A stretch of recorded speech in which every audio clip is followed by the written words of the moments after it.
Henry and the Ghost Train, written by Christopher Audrey and narrated by me, Daniel Solano. A fair had come to the island of Stodor. Men had set up stalls and rides near the junction. A notice on one of them said it was a ghost train. "What is a ghost train?" Daisy asked her driver. "It is a tunnel that trains run through," he explained, "past skeletons and ghosts and other spooky things." Henry was at the next platform. He saw Daisy shiver.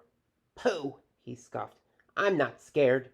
Only silly little engines are frightened of ghosts." And he puffed away. At the big station, everyone was talking about ghosts. "I'm not scared of stupid old ghosts," Henry said.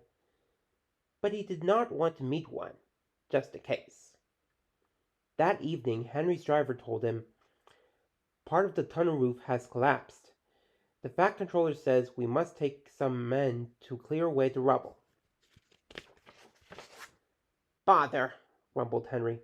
"I was looking forward to a rest." "Cheer up, Henry," said his driver. "Pushing trucks into a tunnel does not sound very much like hard work to me." Still grumbling, Henry pushed 2 trucks and a van full of workmen into the tunnel. They filled the trucks with rubble, and Henry began to pull them out again.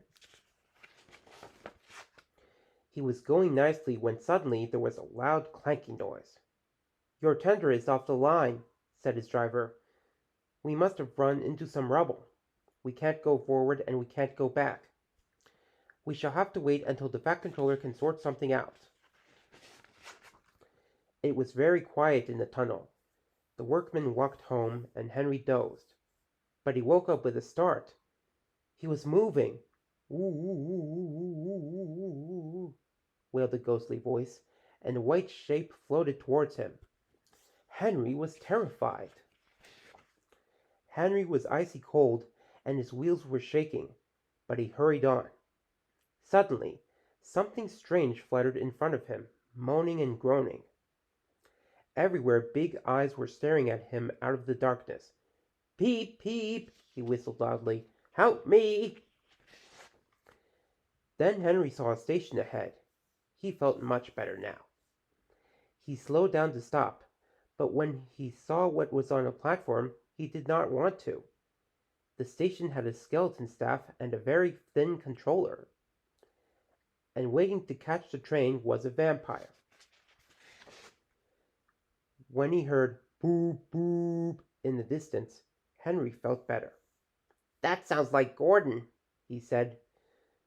But it was a ghostly, shadowy Gordon who rushed towards him with a scream and a roar.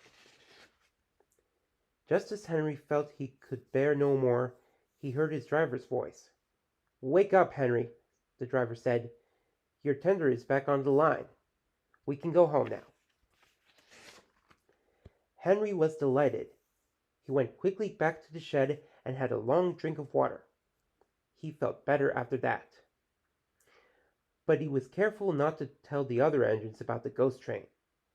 He was sure they would laugh at him